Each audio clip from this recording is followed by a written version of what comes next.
Good evening, Patrick here. IFC MidKnights are back. That's right. Um, Happy Thanksgiving, everybody. Hopefully, everybody had a great Thanksgiving. Turkey Day. It went well. Yes. Good, All good. full. Did you? Who overate? I'm still overeating. Uh, A little bit, a little bit. A little bit, a little bit. Tonight too. Um, It's my MO. Now, is it true? Honestly, for me, whenever I had turkey, for me, what did you like better, the hot turkey meal or wait for a couple hours and have cold turkey sandwiches? I haven't had any leftovers personally. Mike's out. He said, "Fuck you." I had nothing to do with that. I did not do what he did to me and Eric. I promise you. Damn internet. Oh my gosh, that was so much fun. I got a storm down here, so mine was in and out too. It might be getting stormy. Oh wow, yeah, we've had rain here all day, but it hasn't affected us at all. We'll give him a couple minutes to get into it, get back. I'm sure he will be. We had thunder and lightning. Right now? Yeah.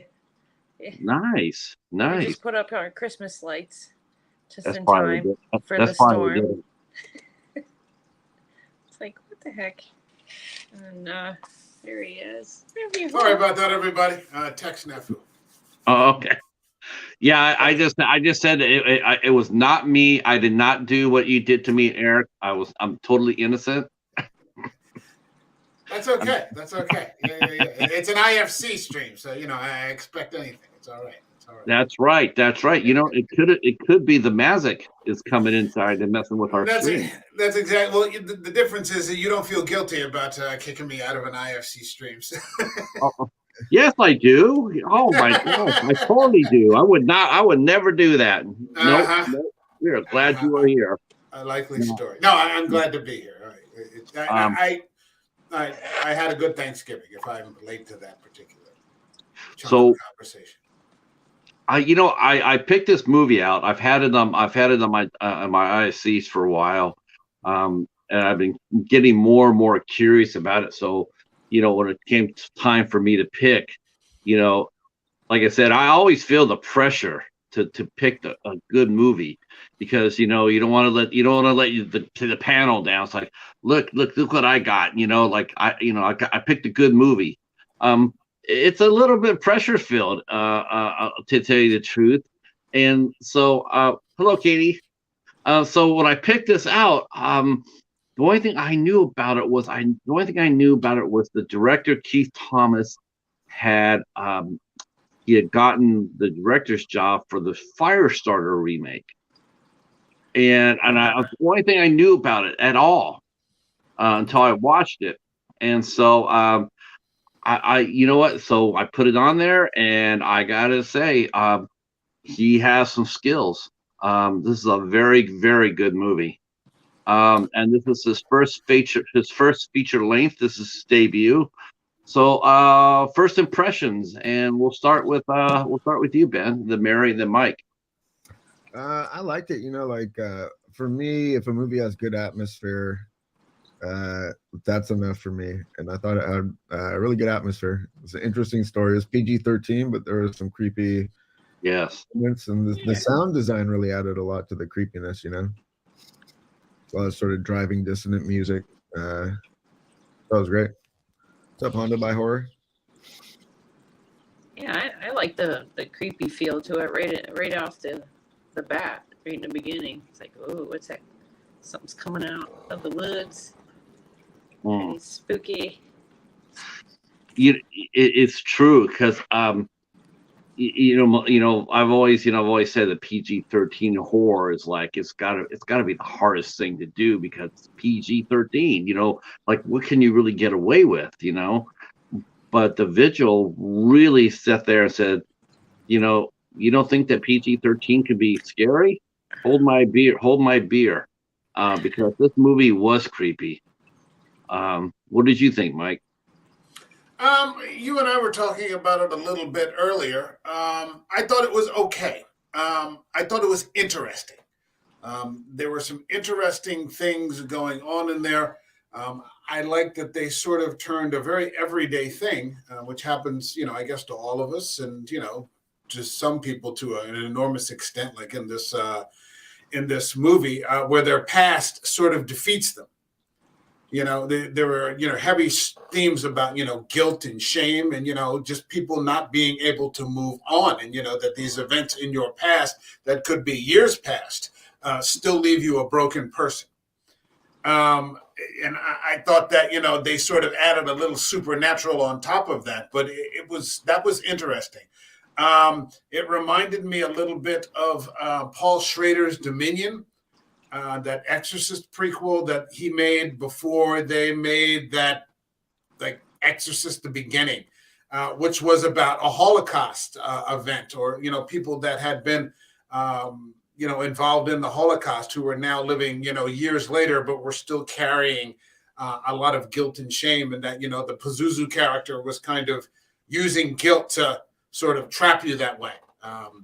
That was interesting, and what I really liked, actually, and this doesn't happen too often, and I wasn't expecting it. The ending, which I won't get into. I appreciate that was what I thought was a very solid ending, which I guess we'll talk about as we go on. Yeah, I love the ending too. And like you said, it's interesting. It was an interesting choice.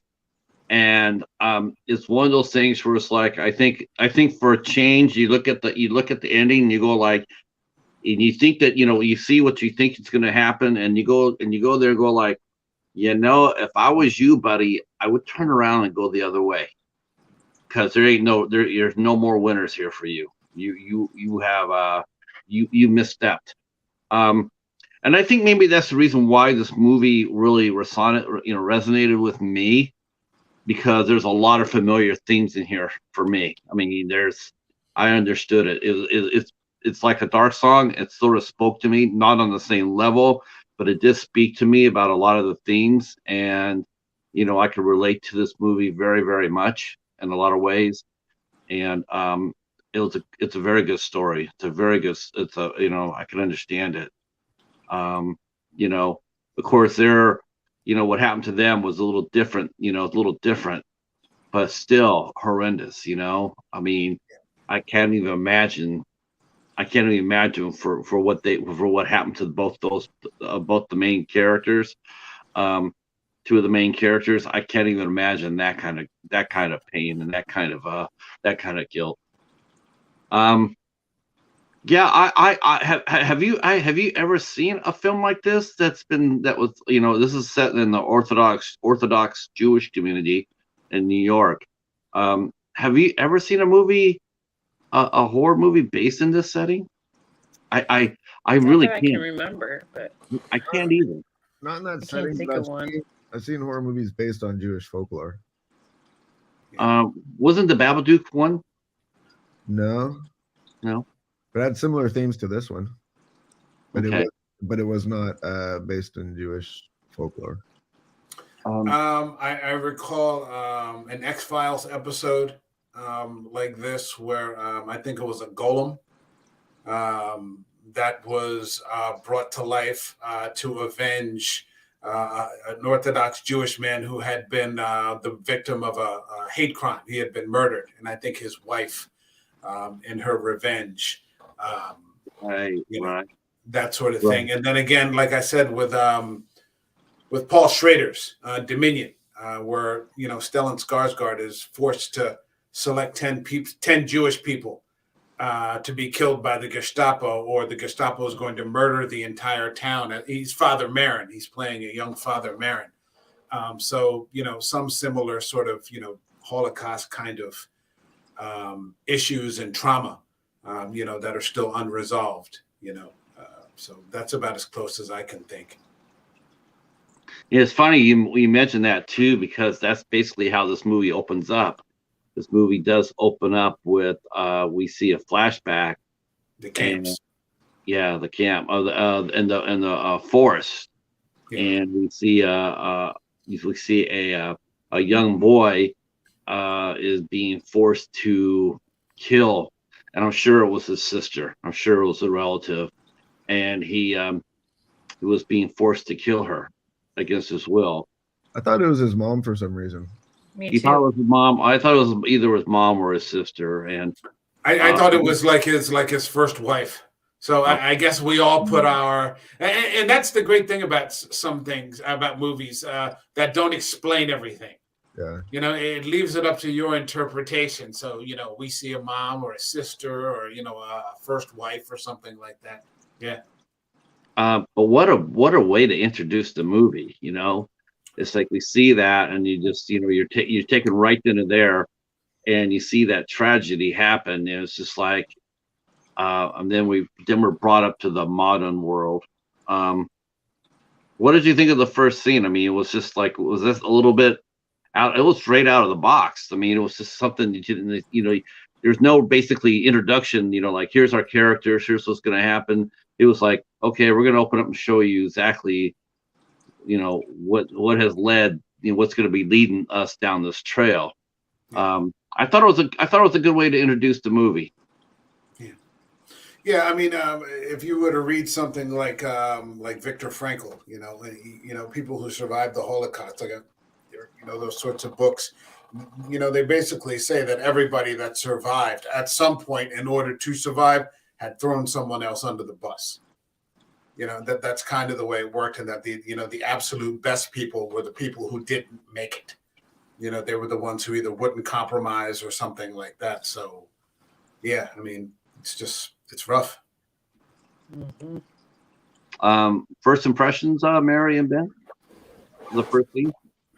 Yeah, I liked it. I liked the first scene. I had it nice and creepy. Yeah, it's always see creepy. Something coming out of the woods. It couldn't quite make it out, but something was creeping up behind them. Yeah, I noticed that too. I noticed how they he deliberately caused that scene to be sort of really foggy, sort of like a memory, like you could hear that term, foggy memory, but yet it stayed with him all the way through. He and they used the haze, they took the camera out of focus. And I thought it was, except for the focus of the mother or the wife, when she turned around, we saw her, but him and what we perceived to be the Nazi officer behind him, they were both sort of shrouded. I thought that was an interesting point of view. I thought it was also interesting, like, after that scene when we meet the characters, like, it seemed like they're almost in like a support group for people that were leaving the Orthodox lifestyle, right? Right. Yeah. Yeah. I got the impression it was people who perhaps had suffered some sort of hate crime. Really? Like Annie's, that was and here we are again, it's a wife, it's a sister. Yeah. No, I was under the impression that it was under some sort of, these were traumatized people or something like that, something. Yeah. Like that. Yeah, I was with Ben. I saw them leaving the community. They were, dressed, differently. They didn't wear their, they weren't wearing the Orthodox Jewish clothes. They were out of the community and they were struggling. It was sort of like Amish, the Amish or the Mennonites. Their community is so tight knit, and you could leave, but it is going to be traumatic, because it's like, it's all you've known. And you're right. That's what I got too, Ben. I got the impression that was a support group for the folks that left the community. Just because he was talking about like, I'm learning, and he had like his first cell phone. He was talking like all innocently about the flashlight and shit. Like that's why I felt like, to me, it seemed like they were all sort of in various stages of trying to join a more modern lifestyle. But right, it's just my impersonation or my what I took from it. Maybe it was both. Right. Support group for people that were trying to get out and were on their way out of the church, and they were hurt. Maybe it was both. Maybe. Are Orthodox people not allowed to, like? Is it that bad where you can't use a cell phone or anything? No, I mean you can on Saturdays, but Right. I I think thought you couldn't do that on Saturdays. you can't do Right. can do It's electronic. Sabbath. Yeah. But there's also they hire Shabbat. like there's you can hire like a Goyim person to do it, you know. So it's kind of weird loopholes. I Hmm. guess you work the system or the system works you, right? So I mean, and that's where we meet our main hero here, Yakov Ronin. He's a young man. You know, he's only what in his. You think he's in his mid to late 20s. Yeah. You know, and you know, he you know the young lady's attracted to him. Sarah, I think her name was. I think he was attracted. You know, she was attracted to him. He really seemed sort of at a loss to handle that. You know, the leader of the group, you know, when Yakov stands up and he walks over and looks down and then he sees there's a man on the corner, you know, looking up at them because they're on a second story building, and the leader, he goes up there and he sees the man downstairs who's an Orthodox Jew, and he says he's down there again, and he gets angry. Yeah. Yeah, he gets really angry about that. You know, it's like, you know, like he's trying to break away, and Yeah. you're trying to use pressure on him to keep him in. Godfather. Yeah. That was one of the Kid. reasons. That was one of the reasons why I felt like it was like a transition group type of situation. Okay. Yeah, I mean, the way it played out, I mean, it definitely played out like it was like an AA type meeting, you know. It Yeah. definitely had that same feeling about it, you know, I'm you kind know, of say your name and, you know, my name, Support. Yeah. yeah, my name's Yakov. I've been out of the community for 6 months. Hey, Yakov, you know, that sort of Yeah. thing. Yeah. So, you know, he obviously the gentleman downstairs, he knows Yakov, and he feels comfortable enough to wait outside, you know, and he also had respect not to walk up to the building and interrupt them, which I thought was interesting too. You know, he stayed right where he was at. He didn't want to disrupt anything. I thought that was respectful. Thought that was interesting. It told a lot about the man, who we find out his name Reb Shulam, Reb, and he knows Yakov. Yeah, I thought that you know, it was a bit of hypersensitivity on the part of the like the group's facilitator's part. You know, there's a little bit of an overreaction. You know, for this man just wanting to talk, and you know, he made it sound like he was trying to sell him insurance or something. You know, and it's just like, Right. stalking him or something, right? huh? Or stalking him or something. Yeah. Which you didn't get that impression at all. You know, he just wanted to talk to the guy from time to time. You know, maybe bring him back. You know, into the faith. You know, but that's a normal thing too. You know. Because Yakov is established. They established it during the meeting, like how everybody's doing, and Yakov's mentioning how he hasn't found a job yet, and he's, you know, his rent's due, and he's, you know, he's struggling. You know, he's struggling to pay his way, and it is a struggle. You know, and then he did wonder. He went to an interview and he wasn't prepared.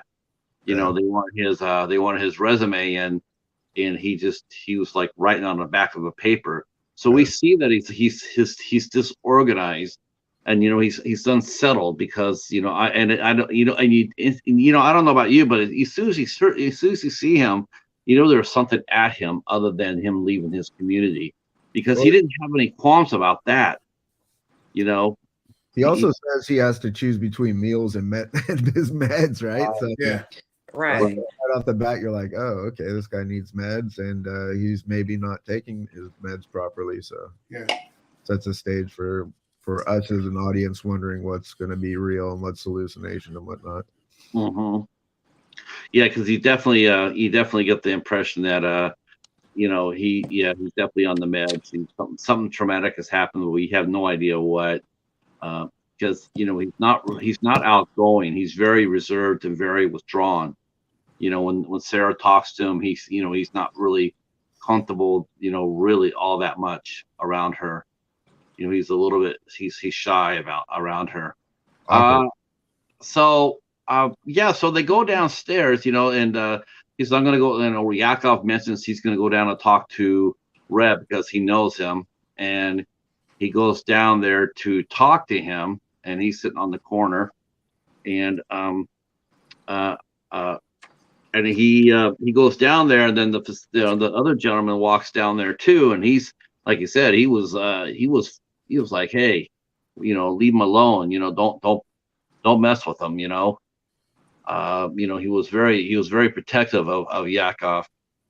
I did, at first I thought it was like, I'm like, wow, this guy he's really sensitive, he's like, but then I thought, well, he's leaving the community, and there is a lot of pressure when you leave a community like that, because you are important. It's like when you leave, you're taking a lot of it. You weaken the community just a little bit because you have left. So I think the reaction of Reb, to come back for him, trying to bring him in, it definitely felt genuine. Like he really did care for Yakov. He did like him. He wasn't just there to bring him in. He wanted to help him. Yeah, and I think that inversely, what also happens to the individual is that part of the structure system of that person's life is sort of removed. And this guy is definitely struggling. He's in a bit of free fall right now. So it's a two-way street. There's the community, but there's also the individual. Yeah, I agreed. Well, he comes up to Reb comes up to him, and he knows that he must already know that he's been struggling, because this is not his first time that he's tried this. He asked Yakov to be a shomer, and Ben, what could you explain exactly? I mean, could you explain exactly what a shomer is and what he does? I mean, I'm not. I am Jewish, but I'm not like an Orthodox Jew. But apparently, it's like someone who's supposed to sort of be the guardian over that person's soul until they have a chance to do the proper rites and whatnot. Okay. Yeah, because I when he come up there, and he because it wasn't the first time he's asked him. He had asked him before, and he had been told no, but he also knew Yakov needed the money, and so I thought it was a little bit humorous, a little bit funny, that they were negotiating the fee. I thought I'm going like, that's a little bit. I mean, it's a little bit sly, because here they are, the guys, it's an important job, it's important. And, Yakov mentions it too. He says, because, you don't have anybody, because the first shomer that they had, well, he took off. He said, the first guy bailed. So, we really need you to do this. And, of course, Yakov hears the fact that the guy's bailed. The first guy bailed. So now he's negotiating from a position of strength. So see, this is the stuff I missed. Oh, I was like, really? Okay, good to know. So that's what happened. Okay. Okay. yeah, because they were negotiating, because he was going to pay Yakov $200, and Yakov's like, no, I want I want $5. And he says, you don't have anybody else. $500. I'm your huckleberry. I'll protect you. Yeah, for $500, I think I could do that. I mean, if you think of it, especially since it was a complete stranger, it was right. A stranger, I could do that. If it was like it was somebody I knew, or from somebody I knew, or somebody's loved one from someone else I knew, I'm not so sure I could do that. Nor would I. Not for money. Yeah, I would do that for free. It wouldn't be done for money then. No. Yeah. No. But I mean, if someone asked me, I don't know who they were, and they said, "Can you sit for $500?" Oh yeah, I can do that. Mm-hmm. Yeah. But he said for $200. That's why he was like, "Fuck you, dude." I thought that was probably I don't know. I think that was probably the most singular, funniest minute in the entire movie. It was sort of very sly how they did that. And finally, they negotiated a fee of $400. $400. I mean, $500 is actually fine because it would have been $100 an hour. That's Right. what, so yeah, Yeah, do but it. it is an odd request. I mean, would you mind Oh, sitting with this dead stranger, in the middle of the night? And you're like, what? I mean, mhm. he's Orthodox, so he understands it as part of their tradition, but still, I mean, it's not like asking someone to, I don't know, whatever a usual favor is between people, Well, it this wouldn't be kind of so thing. it wouldn't have been so bad, but when Reb turns around and tells us the first Shomer ran, bailed from the, he's like, he got scared. He says he can't stay, and he ran from the house. That's when you're sitting there going like, well, 500 sounds more and more right, So they negotiate the fee. Yakov has agreed to be the Shomer. He's gonna go ahead and he's gonna be the protector of the gentleman whose name is Ruben Litvak, who is, of course, we saw from the first is the Holocaust survivor. And so Yakov goes over to the house, and Reb mentions that the wife is there, but she has Alzheimer's. And so it's just she won't be a problem. She'll but we find out instantly that Reb has no idea what Alzheimer's is because Mrs. Litvak is sharp as an tack. Did they actually like literally say that she had Alzheimer's? Yeah. Yeah, I think they did, or dementia or something. Yeah. Yeah. Alzheimer's and dementia are a little different. He said Alzheimer's. Alzheimer's. Okay. So they go inside the house. It's an older house. A lot of pictures. Loved. You can tell definitely the couple have been there all their lives, pretty much since they moved to where they moved in. The house is very lived in. And at first, when they walk in, they just walk in, and then we see the body. The body is laying underneath, has a blanket over it, and it's there. It's there waiting to be picked up in the morning at 5 a.m. And then we meet Mrs. Litvak, who's played by Lynn Cohen, and she comes down the stairs, and she's just bristling with. She's not happy to see. She didn't really seem very happy to see either one of them, did she? Yeah. Mm-mm. Mm-mm. But we understand why. Yeah, Right. well, right. Yes, we do. We do find out why.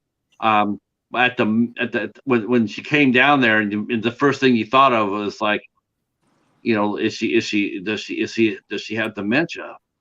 But you could tell pretty much by the way that she was talking that she didn't.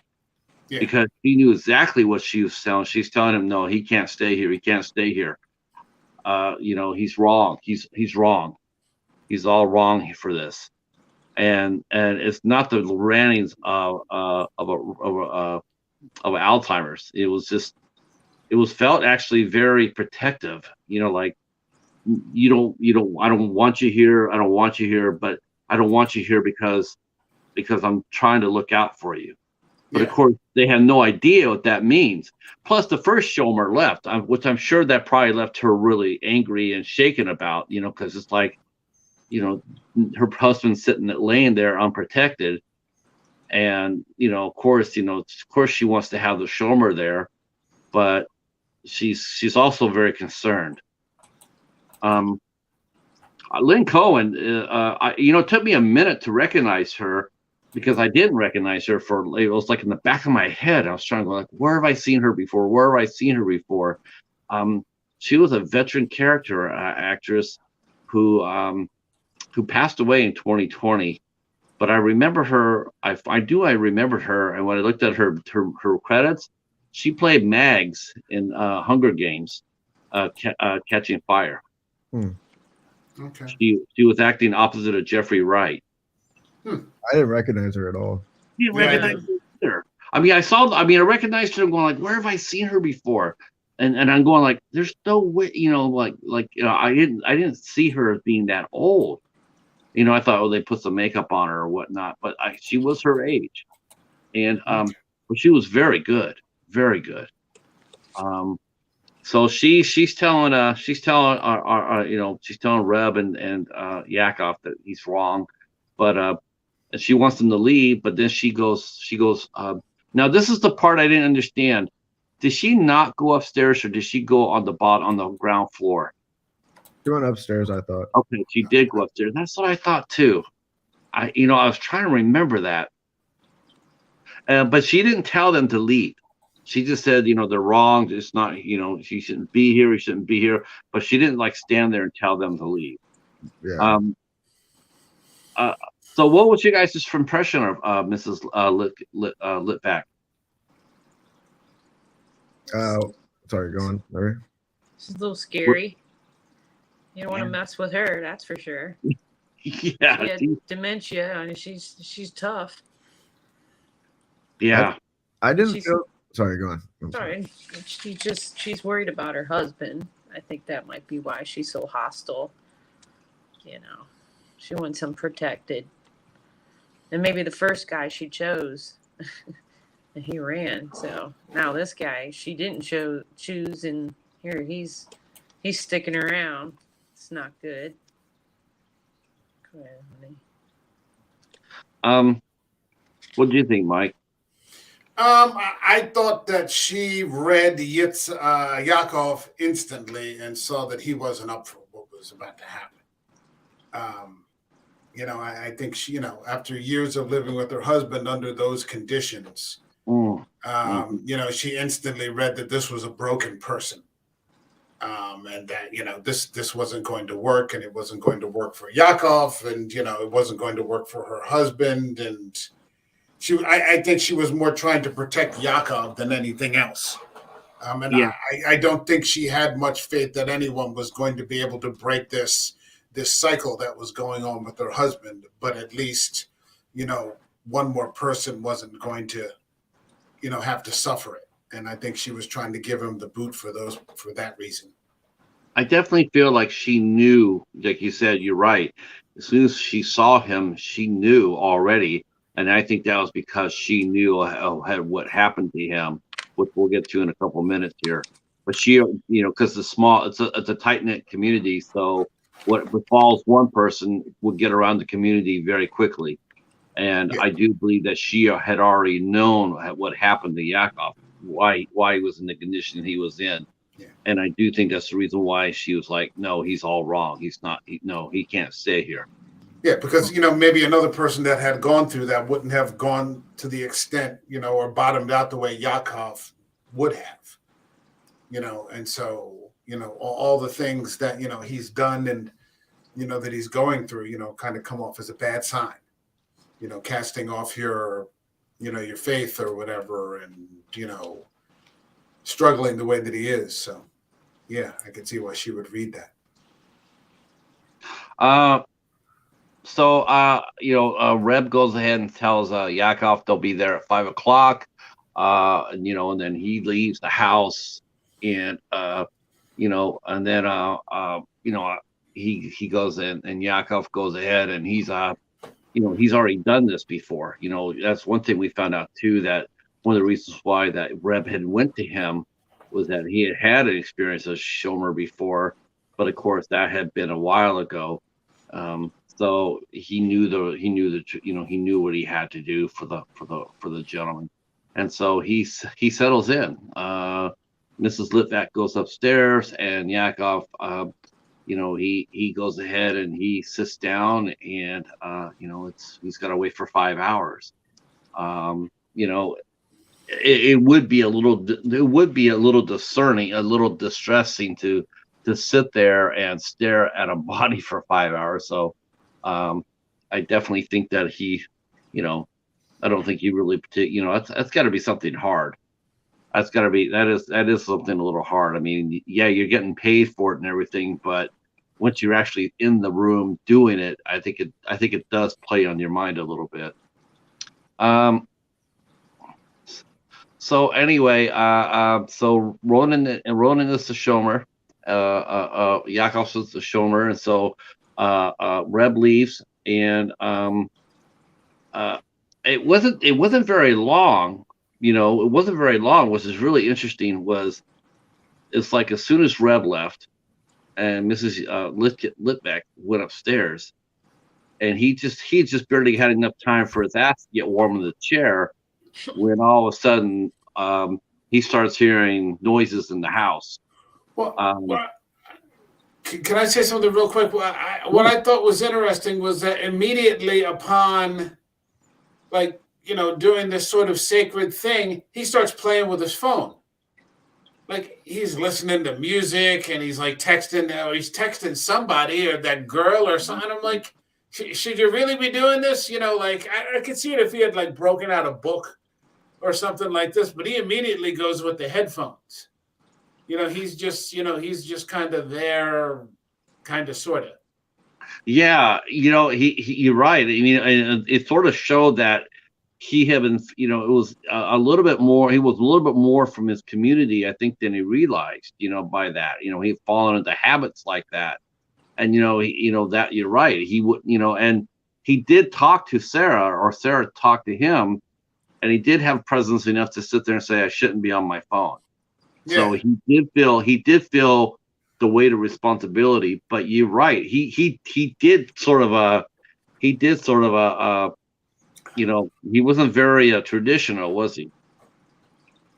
No, not really at all. No, not really at all. I mean, he's just reacting to the paranormal. But I mean, he wasn't taking it very seriously at all. He was just there to fill the room.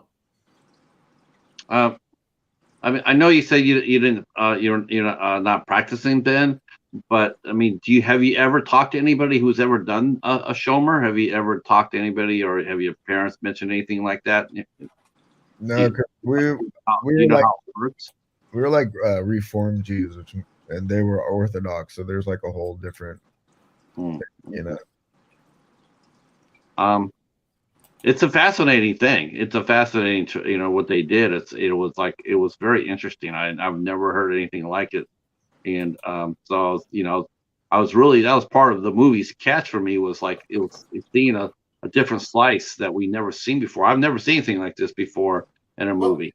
So isn't it the same as like sitting Shiva? Is that the same thing? Not sure. Okay. What did you think? Do you think that he was just? Do you think he was uneasy? Do you think maybe his I was wondering. You wonder if like his he's on medications. Maybe that made him a little bit jumpy. Maybe that made him unable to settle down right away.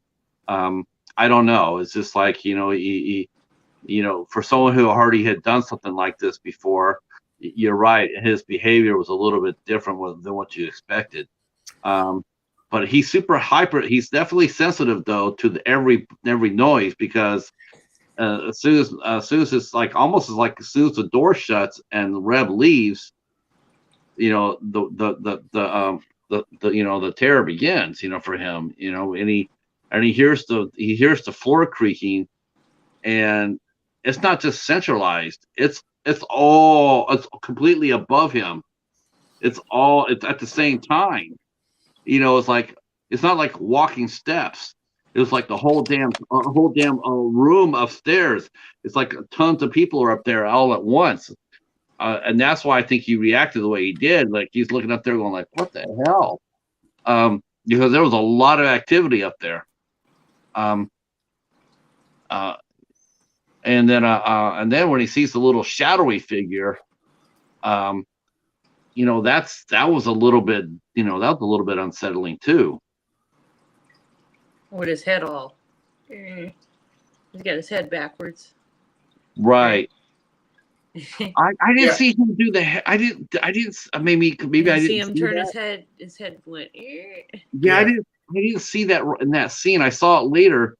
That one scene later we'll get to talk about. The little shadow guy in the dining room, right? Yeah. He cranked his head around on him. Yeah. That was creepy. That was creepy as hell. I thought he was this hard of hearing. No. That was fascinating, though. Yeah. Where you can't not look forward. You're always looking backward. Yeah. You know, that was cool. That was Right. really It's definitely symbolism of what that's what they were doing. I yeah. mean, that was very, very much like, yeah, that fit. It fit. Um, and then he sees that shadowy figure, and then he gets up and starts peeking around, and he sees the picture, the family picture, with that same figure in the picture, and Oh yeah, that's that's where, right. yeah, that's when he's like, wait a minute. Um, uh, um, and then but then he wakes up. He wakes up. So he's like, what's going on here? I mean, he fell asleep. He saw that. He's like, what am I seeing? What am I? Is this real? Is this not? Then the lights start flickering. And then he reaches out and talks to Sarah. As soon as actually the lights started going on, and when he started talking to her, was almost like, since he wasn't paying attention to being a Shomer, all of a sudden this entity started saying, hey, I'm going to remind you what you're supposed to be doing here. She texted him though, right? It's not like he was forward. I'm going to text her. No, I think he texted her first. He texted her first, and then he was like, then things started happening, and then he said, yeah, I shouldn't be on my phone. Didn't he wake up and he had a cramp? Like he had a cramp in his hand or something. Oh yeah. It's just like Yeah. When he woke up there, and his hand looked like he was like falling asleep, but it just started crackling like Rick Mortis was setting in on him. I'm almost positive that she texted him and said that she couldn't sleep, or she's having a hard time sleeping first. I don't think because he doesn't even know how to talk to a girl. He was uncomfortable even like replying to her. Yeah, because she had to program her phone number into his but he could text. He didn't know how to. I don't think he really knew how to use the phone, but he could text. He knew how to do that. You know, I'm pretty sure she texted him first while he was there. Either that or that's when he woke up. Hold on a second, I'll be right back. Yep. He might have woke up right after that, but Mary, you're right. When he did wake up, though, that hand, when it was just like the claw, and then he cracked it, and ooh, yeah, and it looked painful. It sounded painful. That's what drove it to that cracking sound, right? I mean, you hear people cracking their knuckles or whatever, and it's like, oh, it's unnerving because it seems like it would hurt so much. And then something like he was looking at his phone and he sees that somebody was recording him on his phone or something. Oh yeah, that was like you could see himself on the video. It's like what? And then touch his hair. It was the old woman, wasn't it? It was Mrs. Mrs. Litvak was doing that. But it was a message that was sent to him from an unknown caller. Yeah, it was sent to him. It was an untraceable phone call. They called him, and he sent him a video, and then he sees himself sleeping, and then she comes up there and starts touching him and patting his head, and but it wasn't any aggression, or it wasn't any. It was very gentle. It was very motherly, like Right. and she's reaching out to him, and just and then when he goes back to see the video again, it's gone. It's not there anymore. It's disappeared. That's right. That part I didn't understand. There were more than a few things that happened with the phone, like that, and I'm just like, okay, how is this thing manipulating the phone? That I didn't. I was like, okay, just gotta roll with it. I felt like she was manipulating his mind, and the phone was like sort of the object of that. The medium, okay, yeah. Are we hearing a cat? A little kitty. I know. Is that your cat, Mike? Yeah, it's the world's dumbest cat. Oh, kitty. Oh, he's wow. so nice. Yeah. All right. That you better be careful. That might be your Shomer one day. Yeah. So is that cat's head facing forward? Hold it up again. No, you don't worry about that, all right? You let me worry about that, all right? You know, It's like cats that do it. They can't. You know, they can pretty much turn the heads around when they clean and stuff. So Yeah, kind of, sort of, pretty much. Then didn't you see somebody in the kitchen on their hands and knees with the crusty toenail? Yeah, the Well, that was a toenails little, breaking yeah, off. yeah. That was a little later. But I thought remember that when was he, after the old lady touched his head. I'm writing it down wrong, man. Dang. No, I think that's true. I think he was up.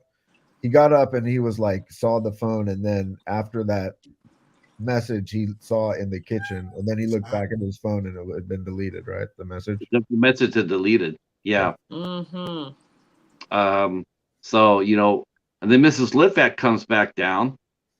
She comes down to talk to just to we see that she wants to talk, and again, as soon as she starts talking, we know that right away that Mrs. Litvak doesn't have dementia. She doesn't have Alzheimer's. She's extremely lucid. She knows exactly what's going on, and she talks to Yakov, and she explains how reason why he's there doing the shomer and not any of the kids, not any of her family, who you think that would be the one to do it. And that is because that her and her husband had basically, they had basically because of the husband, but they pretty much kept their kids away. Yeah, she says she drove her kids away. Right. Again, to protect them, just like Yeah. she did with Yakov. And I thought that was, going forward after we find out what happens, we find out that she was actually a very loving mother. Now, why is she cutting herself with the glass? She's with it, but then she pulls one of those deals. It's right. She squeezes it. Yeah, and then he wakes up. Yeah, he starts to fall apart almost instantly too. I mean, he that's the one thing I noticed too. It's like as soon as the first sounds are going around the house and whatnot, it didn't take him long to go from zero to crazy, because he's low on his medication, so maybe right. if he had it on regular, he wouldn't have had an issue as quick. Well, I don't even know if he was on even on his full medication. I don't think he would. Definitely was the wrong person to do it, because all his senses were so much heightened, and he just wasn't stable. Yeah. He just was, and then he started thinking about what happened to him, and we start seeing what happened with him and his little brother. I mean, we're the viewers watching a supernatural movie, so we don't know if he's crazy or if there's shit actually going down. You know what I mean? We don't know if he's like hallucinating because doesn't have meds or whatever. These things are just unfolding in front of us really fast. Yeah, I got the impression the meds weren't really doing much for him. Yeah, this wasn't a situation that meds were really going to make better. Well, go ahead. I was gonna say he said he was on Ativan, which is like an anxiety medication. It's not like an antipsychotic or anything. No. Right, but you got the impression that it was kind of something that it had gone unaddressed. He was just kind of trying to move through this thing and ignore this huge elephant that he had in the room with him, and it wasn't working. I think he was scared because when he called his doctor. Remember when he called Dr. Kohlberg? He called Dr. Kohlberg, and he left that message saying that I don't think I didn't the medicine, I'm running out of my pills, I'm starting to see things, but I don't think I need to go back to the hospital again. I don't need to be hospitalized. Yeah. So we know he had been institutionalized for a while. He had been institutionalized because he was sitting there going like, yeah, I'm crazy, but I'm not that crazy that I need to be hospitalized again. Well, I think based on the way that we saw, and, just to jump a little bit, I mean, we saw the way that it ended up being resolved. What he needed to do was to basically let go of that past. Right. That wasn't something that meds or anything was going to, he was just carrying that thing with him, which was what I was talking about in the first place. The past has kind of defeated him. He's like that Mizak, it's just his head is turned around backwards and all he can see is what happened before. Right. And we see what happened to him and his little brother. Yeah, it's terrible. They were victims of a hate crime, Mm. and then the little boy and the little brother tried to run away. Yakov was frozen. You know, he just didn't do anything, and you know, he was 3 against 1. He doesn't know what to do. You know, and his little brother. You know, we see his little brother run out and get killed by the car. And then we find out that's what his pain is. That's what his guilt is. Yeah. And you know, Mrs. Litvak, she explains to him, you know, that's what they're dealing with. They're dealing with a magic. You know, and on the book on the cover of the movie, it says it wants your pain. So this creature, this magic creature, that's what it does. That's what he's been seeing. That's what he's been hearing, but he has no idea. Until it gets deeper into the night, that's what he's facing off against. It's also interesting because she sometimes is Mrs. Litvak, but sometimes she's the Mazik, sort of like giving him some like you know, information about it. And it's kind of like weird that it would give him the information knowing that it's going to like sort of feeding off of his fear and trauma. You know what I mean? It's weird that it would do that, but it did, because she goes downstairs to the secret room, like with all the shit on the walls, and she's not in there anymore, you know? So it wasn't actually her that led him down to that area. It was the magic. Yeah. I've never heard of this demon. I read about it a little bit afterwards. I didn't, you know, because they say that the way you know, the I guess the Jewish demons, you know, they interpret them differently than how here we do, how we do here in the West. You know, it was really interesting about the creature, and that's what it lived on. You know, it lived on your guilt and on your fear, and on not your fear necessarily, but on your pain And your weakness. Yeah, you know, though. But Yeah, your weakness too. Yeah. I mean, the weakness would come from the guilt and the pain. I mean, yeah, you're right. You would definitely be weak about that. I thought, you know, and finally, you know, he's had enough too, you know, because he got up and he had first his hand, and then his legs started bothering him a little bit. Yeah, she said you can't leave. Yeah. And he tries to leave, and he gets all crunchy. And the first Shomer, he didn't even wait. As soon as he got the impression from the first Shomer that the minute that she said, yeah, no, or the very first time he heard a creak, he was out the door. He was not even going to be waiting around for nothing. He was just going to say, how did he get away if he? As soon as he heard the first crack, he must have left. He must have ran out. You get the impression that this thing targets broken people. Yeah. It targets broken people. So if you get a healthy person and they're like, yeah, this is fucking batshit, I'm out of here. You know, have a nice time. You know, it's not going to do anything. That scene where he left the house, or where he tried, like, he's like, we got to get out of here. We got to get out of here. And and she says, you can try, but you're not going to go very far. We're not, you know, I just didn't know. Did you think, I didn't get the impression that it was affecting her the same way it was affecting him. I got the impression that Mrs. Litvak stayed there in support of her husband, but I didn't get the impression that it was going after her at all. She was just there, but she was powerless against it. It's almost like they canceled each other out. Like, he can't get her, she can't get him. She said that there wasn't enough of her there to satisfy it or to make it interested in it. Oh, okay. Yeah. She was too old and she was too frail, and she wasn't necessarily broken. Yeah. No. You know, so, you know, there was nothing, there was no nourishment, you know, in her, so to speak. But him, the minute he hit the door, yeah, you know, and she didn't leave. He didn't leave like she told him to. It's too late now. There is also some exposition that he if you don't burn the fucking thing's face the night, like within 24 hours of it latching itself onto you, then you're fucked for life. Yeah. Mm-hmm. What did you think of the scene where he tried to escape the house? Well, he got real crunchy, like Mary said. He did crunch. Yeah, and then he Sounds sort like of me was when I get up. like he was getting it more increasingly crunchier the further he was from the place, and then Yes. he Oh, saw the massic and sort of like man, realized that like, was like that this. was intense. That was a really well placed scene, and the score of the movie right there. We have to talk about the score of this movie because this is one of those scores that really elevated it. I mean, it puts you on edge, and it did. It just kept you there. You know, it's like, damn, this is spooky. This is utterly spooky, and the sound effects are great.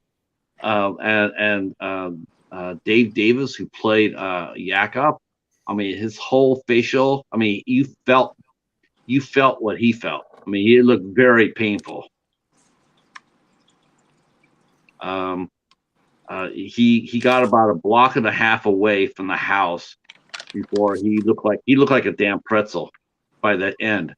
He looked like he was like either he was like electrocuted or he was a pretzel because he was just all crunched up, and he was I don't know if he was lucky, but he definitely was lucky to get back to the house um, without having anything broken. I think these, these kind of exposed the limitations of what was possible from a PG-13 movie.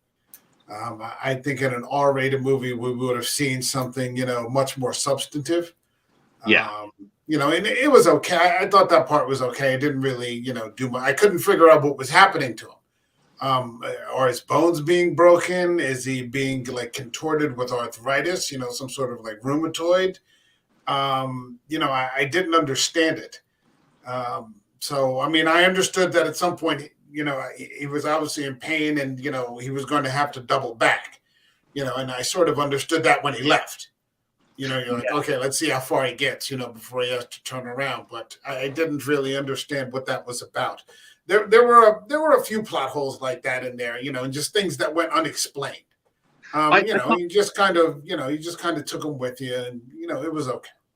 I thought Thomas used his score really effectively, though. He knew that he was on limitations on what he could get away with. You're right. I think if this had been rated R, whether it would have been real or not, I definitely think we would have saw bones coming out of the guy's hands, out of Yakov's hands or his legs. We would have saw that. Something more Whether it had been in graphic, his head, yeah. whether it had been in Yeah. his head or not, we would have saw that. But what he did was he knew that he was a PG-13 and he couldn't do that. So what he did was I think he emphasized the score and the sound effects much more, make them much more effective. The crunching sound was really loud and it was, He got that's out the cereal and just crunched it up.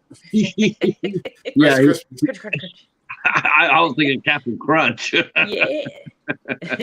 Peanut butter crunch. So yeah, his bones were cracking, and he's just in agony, and he limps back to the house. And of course, the closer he gets to the house, the more it lessens up.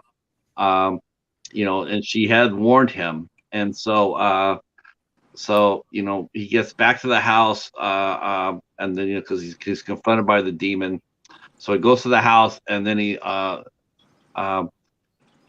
falls down the stairs too, and he knocks himself out.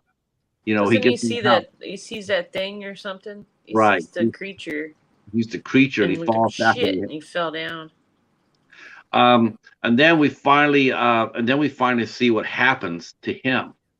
Then we see exactly what happened to Yakov and his brother. We relived the whole thing. We see that his brother had been assaulted. He had his hair cut. His brother, Yakov had just frozen there, and then his little brother ran and got hit by the car. And Yakov was told in the body there, and he's just racked by grief and guilt, tremendous guilt and tremendous pain.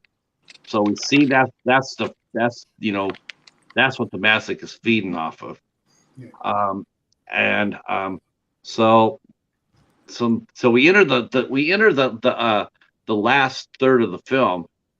I thought this was really cool because that scene where he goes and he's gonna take on the masoch. He's gonna tackle him. Mrs. Litvak and him, and he goes inside the back room. He lights the candle up, and he puts I don't know what he put on there. It looked like tape, but I know it wasn't. Those Well, are- he's got to put his box on first. it's right? called tefillin. It's like a prayer inside a box that you bind like on your arm. You can see him talking in it. Yeah. Yeah. Right. Well, before that, though, I mean, there was the scene where his little brother becomes the body on the table. Yeah. And Right. he's actually able to say what it was that he wanted to say, because he's grieving so badly and he feels so guilty because he was weak, and he didn't even try to fight those guys. And, it's human, but, his little brother ended up being killed. And so, he finally got to, let go of that and just say what it was that he needed to say, and grieve properly. I was actually thinking about the scene where he walked back there with a candle through the back basement. But that was afterwards. That was afterwards, yeah. Okay. Well, he geared up and he walked through the base. Now, when I saw that, I had to go back and rewatch it because it was optical illusion. I could have sworn when he walked in there, it was like a giant eye. It was an eye. He walked in there. Something like that. Yeah, it was weird. Yeah, It was okay, weird. thank you. Because I was thinking, that looks like a damn eye. Yeah. It's like a huge ass monster eye. And he walks in there and it's like, man, that's an eye. And then he goes through the shrouds, and then he goes inside there and he sees the Mazik, and it turns into him. He shapeshifts into Yakov. But before that, it looked like he was looking at a giant eye, and the eye was looking at him.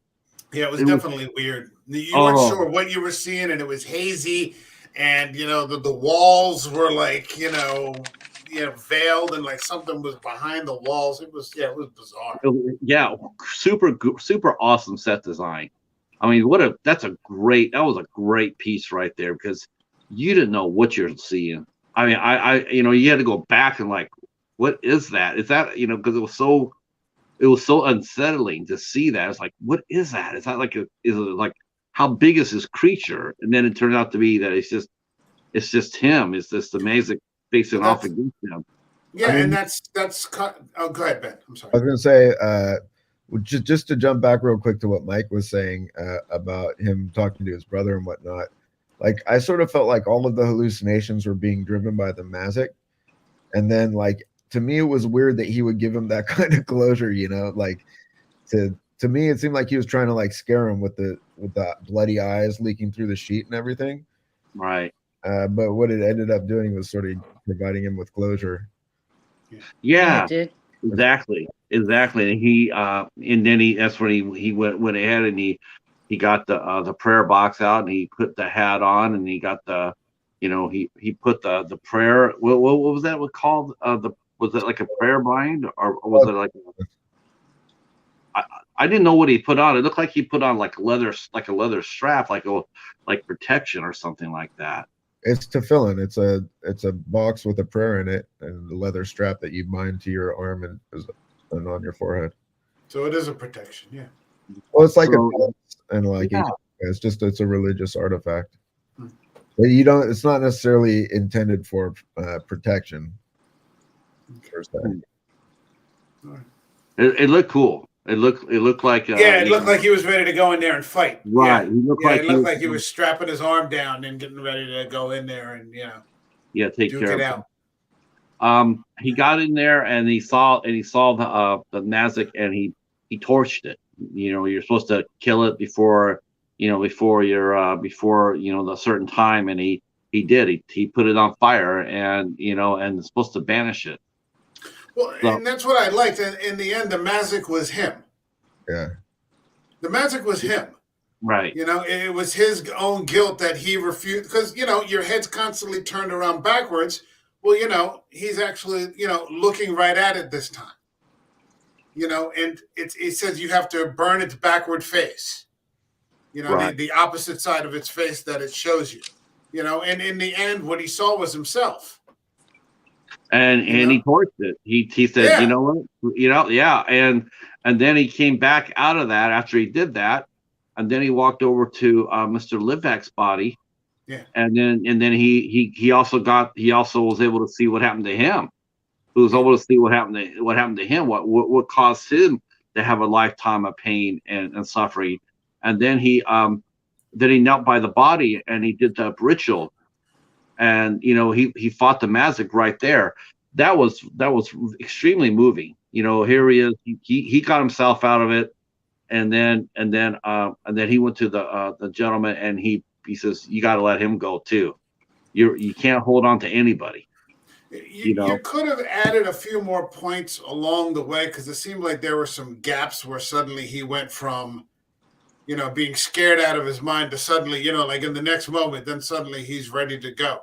But I mean, once he does get there, it's actually, I don't know if those were things that were edited out or whatever. But once he does get there, I mean, he does like his whole demeanor changes, right. Like his body posture changes. He doesn't have that stooped, kind of look anymore. And, it seems, his face has become a little more stern and a little less, jellyish. He's got that scared look out of his eye. I think you're right. I think it would have been a good plot point if he would have been seeing like Mrs. Lipback in danger, and then he stepped in. He stepped in to save her. Like he discovered that, like, I'm not going to let this happen to me twice, and he stepped in and helped her. Or something like that. Something like that. Yeah. I mean, normally I'm a person who says less is more. But here we could have, if it had been for that purpose, another 5 or 10 minutes, sure. To sort of bridge these gaps. So like it suddenly just jumps, from being scared out of his mind. Suddenly he's not scared anymore. And you're like, well, wait a minute. How did, but then, he talks to the brother, and that kind of thing. But you could have probably added another 5 minutes in there. And, I mean, he was a little better. I did feel like he was scared walking down that hall the whole way until he got to there and found his sort of ultra resolution, right? I mean, to me, like he's walking, he's all slow, he's like scared, making his way all the way down there. Fair enough. Fair enough. He definitely maybe because he was able to do that, maybe that's where he found that inner strength. But yeah, it could have been explained a little bit better. Like him, even, because he did look terrified walking down that hallway. And when you walked into that room and you thought you were looking at that eye, yeah. Yeah, because now that I'm thinking about it, that seems inconsistent. First he's scared, then he's determined, then he's scared again, and then, but, Well, from my perspective, he was resolute that he had to do something. Right. He was still scared of it, but he knew it had to be done. And, he found like some strength from his previous faith. That was what was interesting too, because like at the end,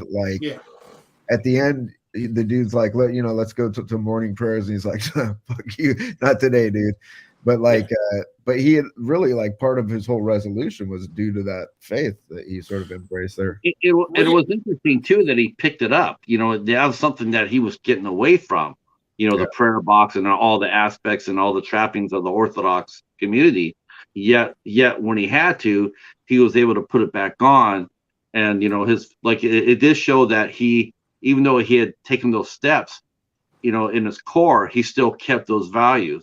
He still believed enough in what he needed to do that he was able to go inside their prayer box and use the what was inside of it to save himself and Mrs. Lipback. Well, it wasn't the faith that had failed him. He had failed himself. Right. That's ultimately what when we see the entirety of what had happened to him, the faith hadn't failed him. I mean, he was attacked because of his faith, but it wasn't the faith that, had wronged him in some sort of way. He had just sort of failed himself and then, proceeded to beat himself up about it. So that by bringing that back, he seemed to have, found a little backbone or structure. And so that added a positive, maybe not to the point where he's ready to start going to morning prayers again, but where he becomes a whole human being, he becomes a man. The other interesting thing was when Reb came back in the morning, he said, I selected you because I thought this might help you get close to, the faith again or bring you back to the fold or whatever. so it led me to believe that he knew that there was some fishy going on, and that he would have to Might like have been. have his like character arc, find a resolution in order to like be good. That's something they could have explained a little more, but yeah, I think you're right too. Yeah. With the body twitching, wasn't it him like being forgiven for what he did too? The body, when what he did. when he missed, when the body was moving around. I mean, he was being possessed, and then he kneeled by him, and he told the Mazik to let him go. Like let him go, let his soul go. I mean, you have no more power here. It was almost like an exorcism in a sense, Yeah. because he came in there and the body was possessed, and he wasn't, he's like, no, you got to let him go. Well, it was like the Mazik's last gasp, right? Yeah. Well, I think the Mazik's last gasp happened outside when he walked out in the morning, and he walked down the street, and he had that little twinge in his arm. Yeah. And he shook it off. He looked around, then he kept going. Now they try to do something a little sneaky here, but I at the end, after he said goodbye to Reb, if the Reb says, you want to go to, church, go to temple or whatnot, and he says, nah, I'm good.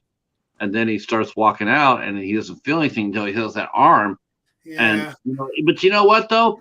It wasn't when he shook the arm off though. Here's the thing: they shook the arm off, and he's looking around, but it wasn't a scared look around. It was like, yeah, you're not gonna screw with me anymore. And then at the very end, when they faded that camera scene out, and you see just a small little shadow coming out, I'm going like, yeah, that's probably the time I would have told the Mazik he's not going to go anywhere. It's no longer going to work, because Yakov defeated them.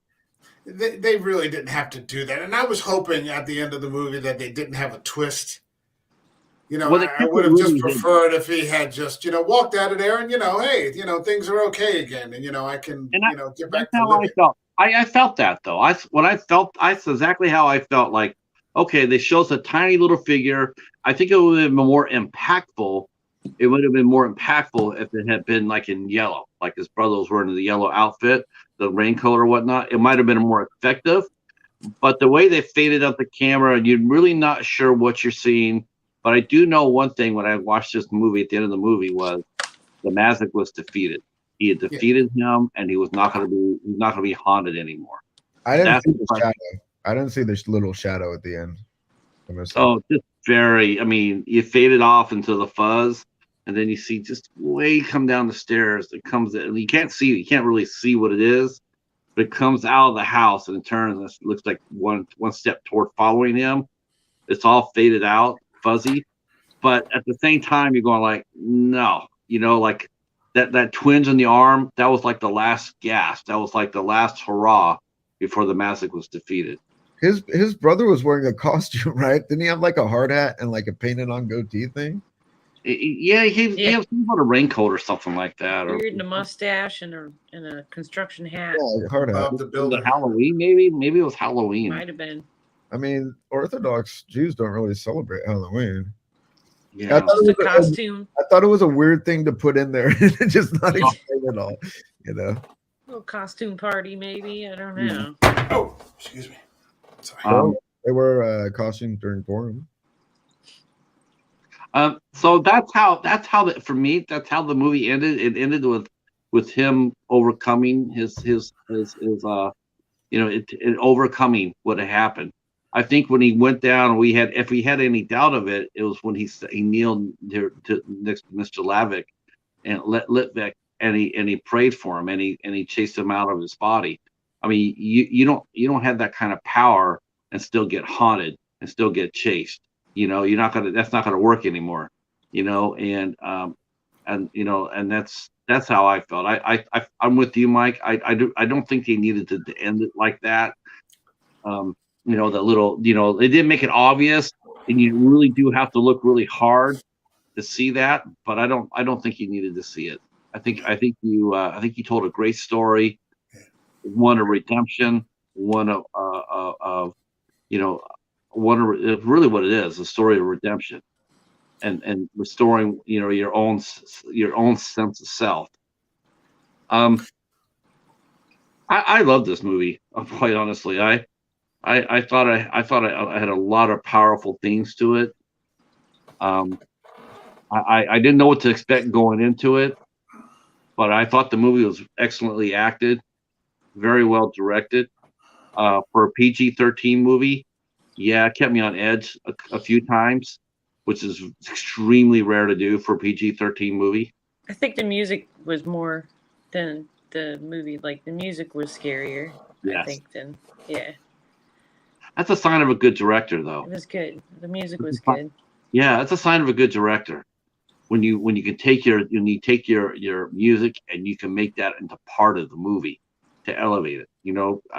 Scores are just they can make or break a movie. They really can. And for me, I thought the score of this movie was excellent. It was. It was. I didn't focus on it all that much. I was just kind of. It was sort of in the background. It didn't have that much of an impact for me. But did you bought this movie though, didn't you, Mike? No. I have it on Hulu. I have Hulu. Okay. And it's one of those movies that I've been like. It keeps pop. If you have Hulu, you get your recommends when you first go on it. And this has been on there for a while, and I just never got around to it. It was the same with The Wretched. It popped up every once in a while. Yeah, like that. That kind of thing. So yeah, it was okay. So what was your guys' impressions of it? I guess I'm going to borrow from Mike here. I'll go like 1 to 10. What did you think of it on a scale of 1 to 10? Ben.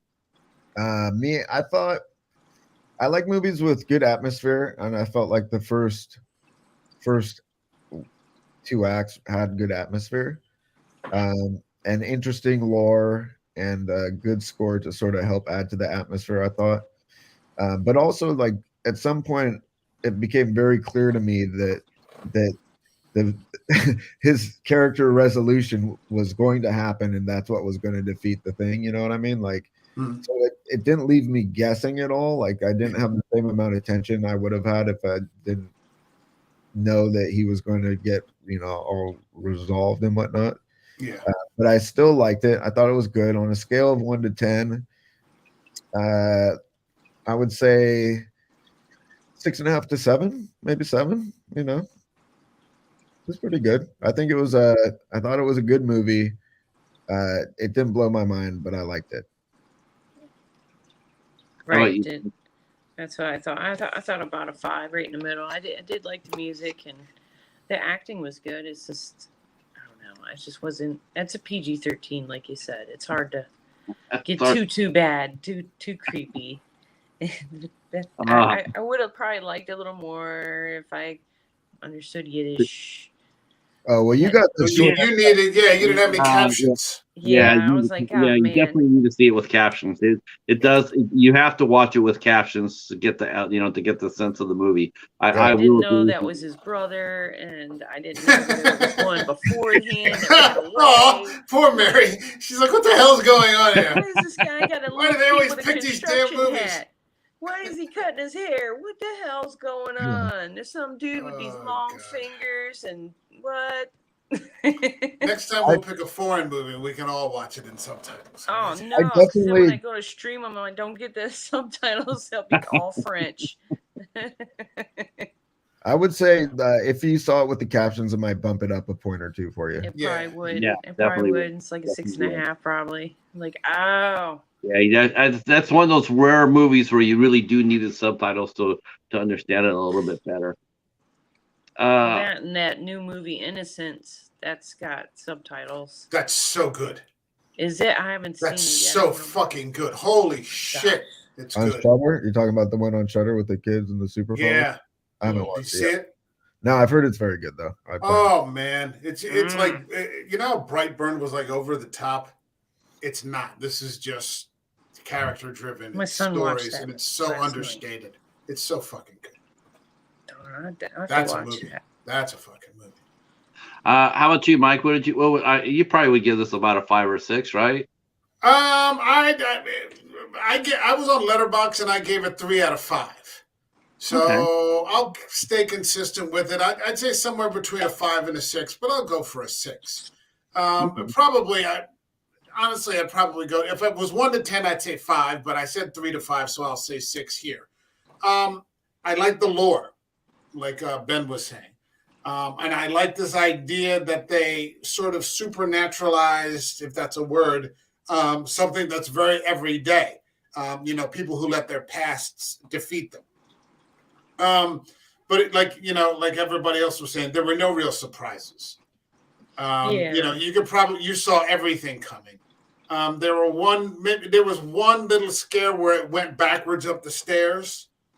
And just for a second, you saw it in shade. But other than that, it didn't really, jump out at me. And I think it definitely had some plot holes in there. That could have been written a little bit better, which doesn't have anything to do with PG-13. It was the writing. So, yeah, I'll give it a 6. I'll give it a generous 6. For me, I'm going to give this because I like the story. I'm with you, about that. I thought the story, like I said, the story basically, that's what I really liked about this. I like the story. I like the part of what the Mazic fed on and what made it go, what brought the Mazic into the world, into this world. I definitely give this a 7.5 or 8 for this. For PG-13, this was really strong for me. I've seen a lot of PG-13, and I'm generally asleep in the middle of the movie, because they really can't do too much. But I thought the cast was really strong. I thought the setting was really good.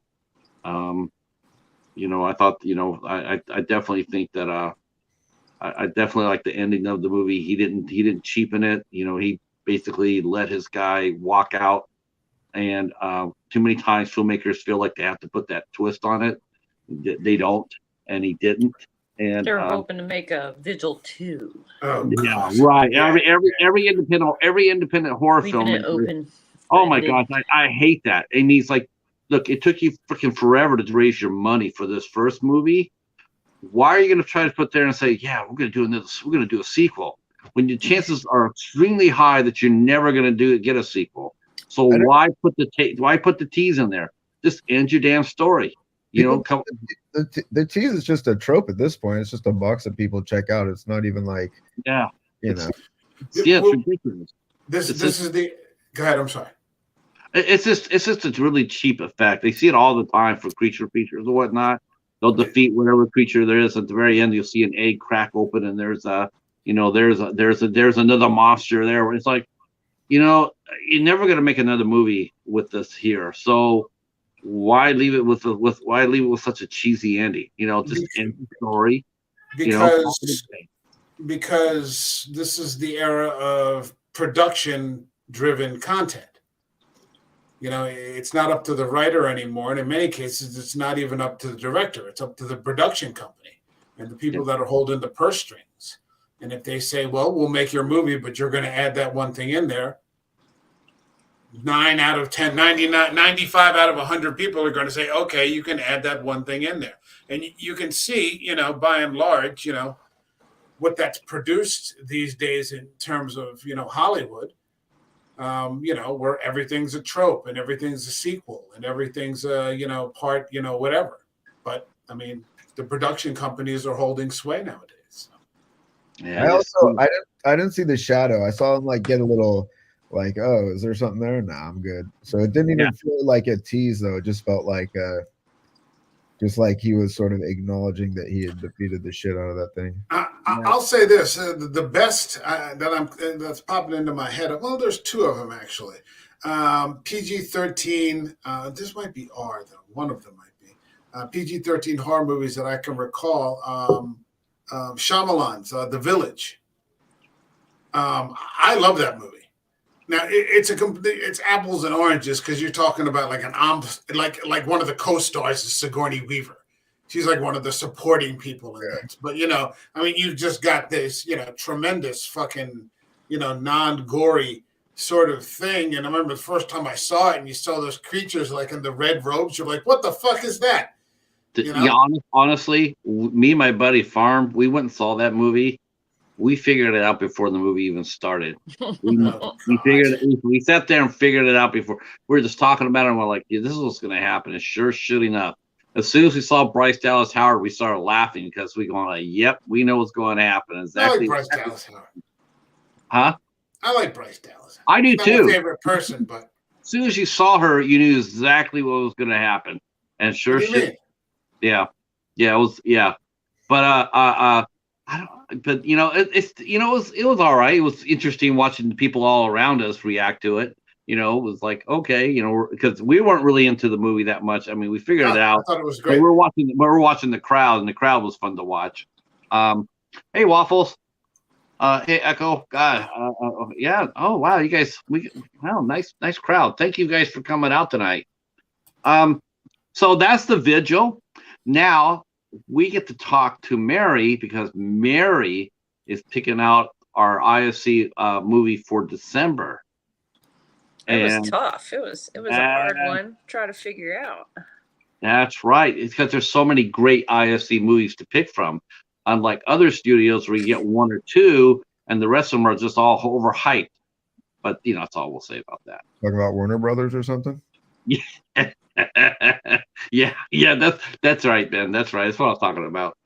Put the drink down, Patrick. All right. Exactly. Put the sauce down, dude. I'm talking about Warner Brothers. Just stop. Well, I picked the movie Come True about sleep study. This girl's in a sleep study. She's having real problems trying to sleep. It looked really creepy, and I kind of liked the look of the trailer. So I was interested. I don't know anything about it. I was like that. So I stuck my finger on the phone book, and this was the name that came up. That's the one. It's either that or what was the other one? We Should Do Something or something. Oh yeah, we should do something. Yeah. It was 50-50, but I went with the sleep study movie. That one looked pretty creepy. Yeah, I've seen that actress, Julia Sarah Stone. She's a really good actress. I was pretty excited when you picked that one. I almost thought it was the girl from Ghostbusters, the new Ghostbusters, and young Sheldon's girlfriend, the little blonde girl that's smart as him. I covered That's what I thought it was. Oh really? Yeah. I've covered a couple of her movies. I've reviewed a couple of her movies. She's really good. She's really unusual looking. But that's good. Good pick. Hey Dan, what's up? Now Mary gets December, and then we're gonna circle back around for January, and then it'll be Mike's turn again. Yes. And for those who missed out the first time, Mike picked out Werewolves Within. Woohoo! That was outstanding. That was so much fun. I still see that girl. She pops up in people's Twitter feeds, or at least I can't remember her name. The AT&T girl. Milana. Yeah. Super cute. Sam Yeah. Richardson, super fun. That's definitely that's been definitely a highlight for sure.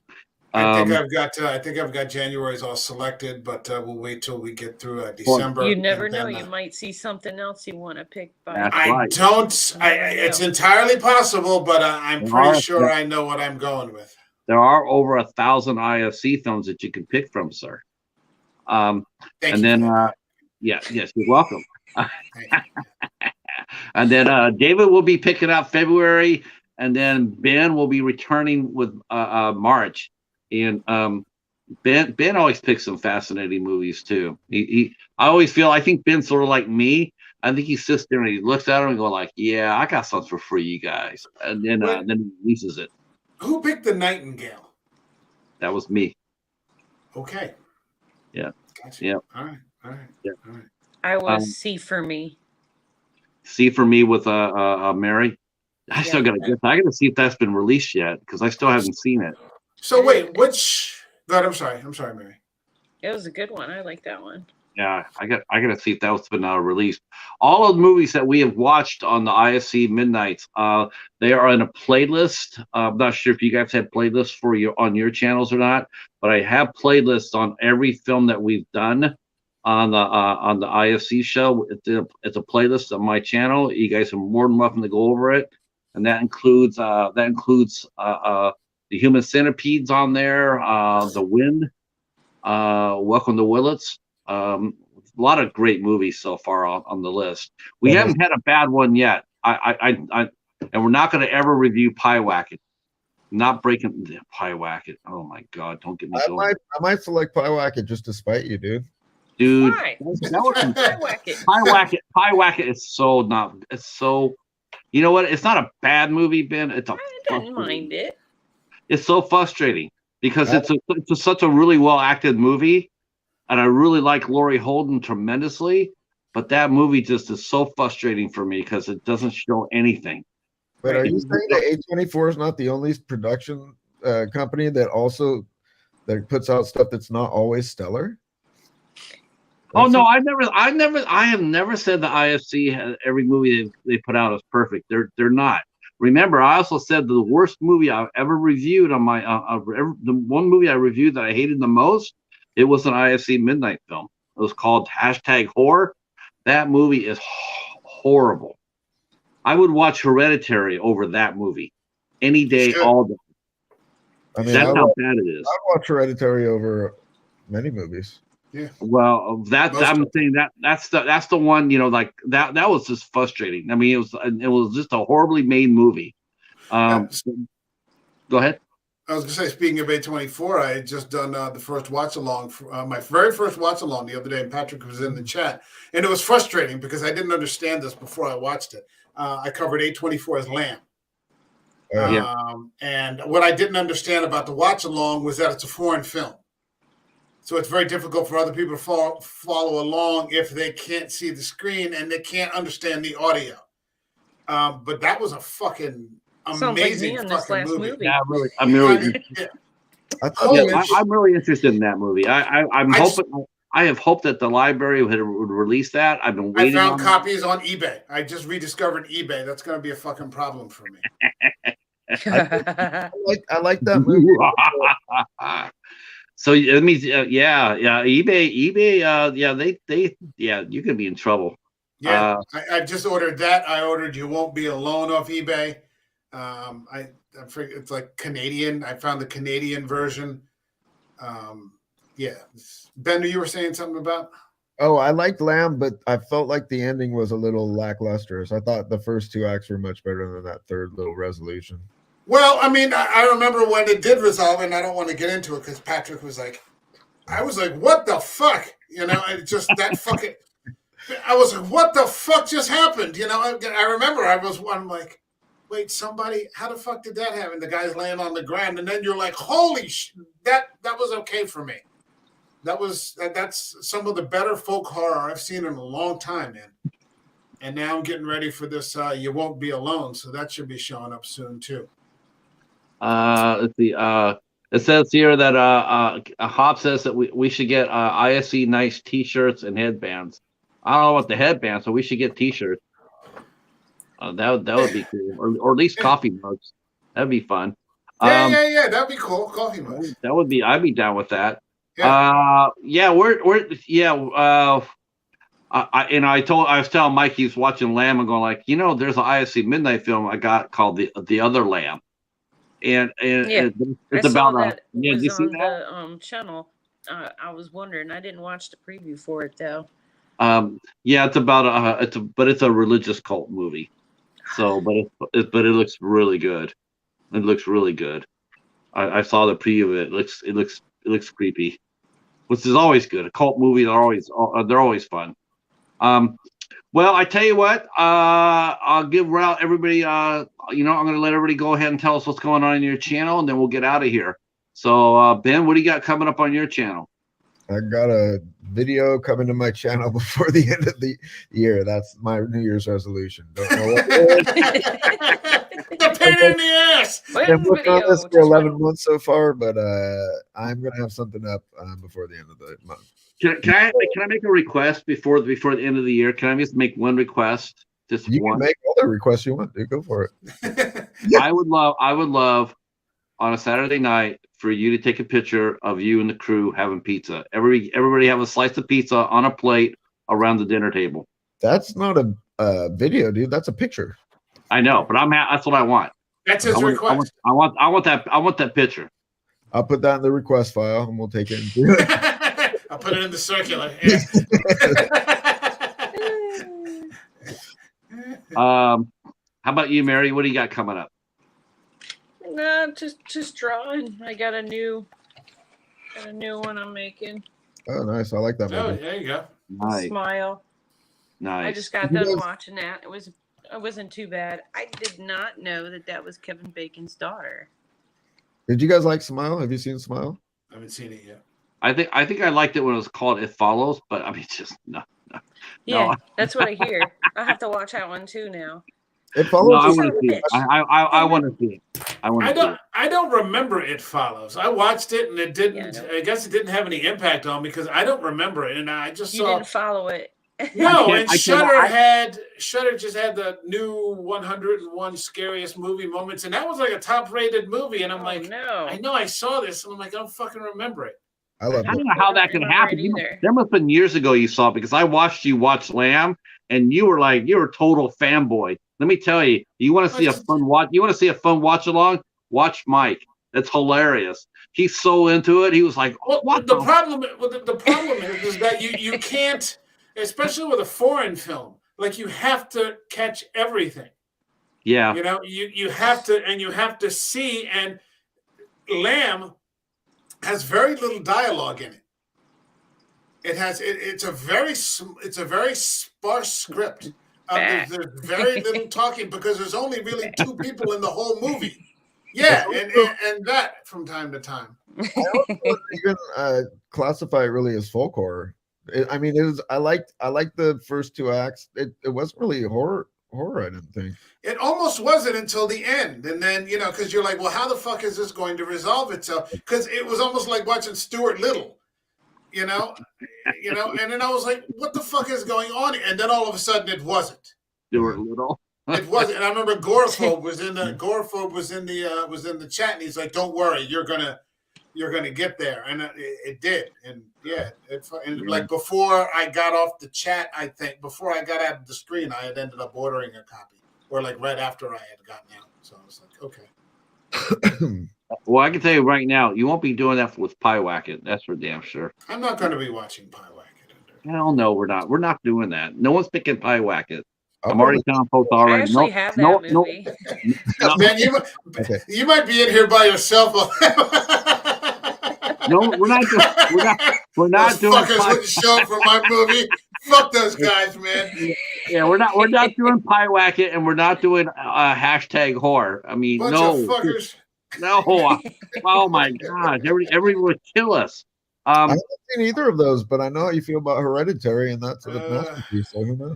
Well, what? Now you're curious to see what the movie is about? When I tell you, it's Hereditary or Pie Wacket? Pie Wacket. Oh Lord, It's another one that's always on Hulu. No, I don't know what I would watch. I would watch Pie Wacket over Hereditary because the acting's better. But as far as You're a hater, man. hashtag horror versus Hereditary, right? I had a big fucking glass of Haterade before every No, fucking not it. thing that comes on. You're a fucking hater, bro. Look at Hobbs. Look what she did with Hobbs. Hobbs is already telling us he's voting for Pie Wacket. No one's watching Pie Wacket. You'll be on here with Ben. We're a special guest tonight. Mike, what do you got on your channel? I know you got a lot of stuff coming up. Oh man, I'm like Ben. I've been I got so much work going on right now that it's been difficult to set aside some time to make a video. I just did a watch along for Lamb. That was good. So that was my first one, and I highly recommend the movie, if not the video, because it's foreign, so it's difficult to follow. No, it's not. That video is fire. Don't let him say that, man. You should see him. He's fun. He'd be fun to watch a movie with. All right. So after that, I was thinking, I just saw that series, and we might cover it this week. I was going to last week, but then it got blown out of the water. The new Netflix series, 1899. By the creators of Dark, which is hands down. Harrison Ford in it? No. It's 1883 you're thinking of, or something. Like 1899 is a new Netflix series about 15. It's like Titanic meets The Matrix. meets Lost in Space. It's German. It's a German production, and it's about this 1,500 people that are going from Europe to America on a steamship, on a like the Titanic. And it's the whole movie. You're like, what the fuck is going on? And so I think if I can connect again with Cinema Cities, we'll do that. I was actually considering a watch along for A24's X. Because I haven't seen that yet, and so I want to do movies that are first-time views, so I can give an honest reaction. There's no point doing a reaction if you've seen the movie 10 times already. Like, I like Cloverfield as much as I love Cloverfield, actually, but it wouldn't make any sense. So I'm thinking of that. There was also another movie that I did, and if I can crank these out, I'm going to have to drink so much fucking Red Bull this week. There's a movie I saw on Showtime called Imminence. Which is about the Bermuda Triangle and a group of scientists that go out to explore what might be a SETI type situation, a search for extraterrestrial intelligence, only to find out it's something else. So there's a couple of videos and maybe a live stream this week if I drink enough Red Bull or Monsters. In this case, Monsters. That's right. Monsters. Real quick, what I got coming up, we have director Kevin Van Hook will be here with us on Tuesday on 8 Questions With. He's the gentleman who created Bloodshot for Valiant Comics. He's also a visual effects guru. He's worked on tons of top-notch movies and TV series, and he's also a film director, and he did a movie called Slayer, which starred Casper Van Dien, Jennifer Odell, and Kevin Grievous. Kevin Grievous is the one who invented the Underworld series. He created that. So we got Kevin Van Hook coming on Tuesday. On Wednesday, we have actor or artist Griffin Stone Katz will be here with us. And then next Thursday on the 1st, we have Monty G, the horror miser Monty G. Monty. Yeah, he'll be here. Oh yeah, there'll be There's gonna be a lot of A24 talk that night. I'll tell you that right now. Monty loves it. Monty loves it. So, but he does the horror hangout. Everybody knows and loves Monty, so he'll be here with us on Thursday. So, yeah. But thanks a lot for everybody down in the chat for coming out for the show. Really appreciate it. Of course, the Mighty Knights, Mike, Mary, Ben, David. Thank you so much. Thank you. We'll see you next month here on my channel. Am I hosting you, Mary, or do you want Ben or Mike? Yeah, I still have the same. I don't have a computer, Okay, I will be hosting Mary. Mary will be is the hostess, and we will be come true. Come true. All right, everybody. Thanks so much, and we will talk at you soon. Peace. Later, everybody. Bye, guys. Bye, Mary. Good evening.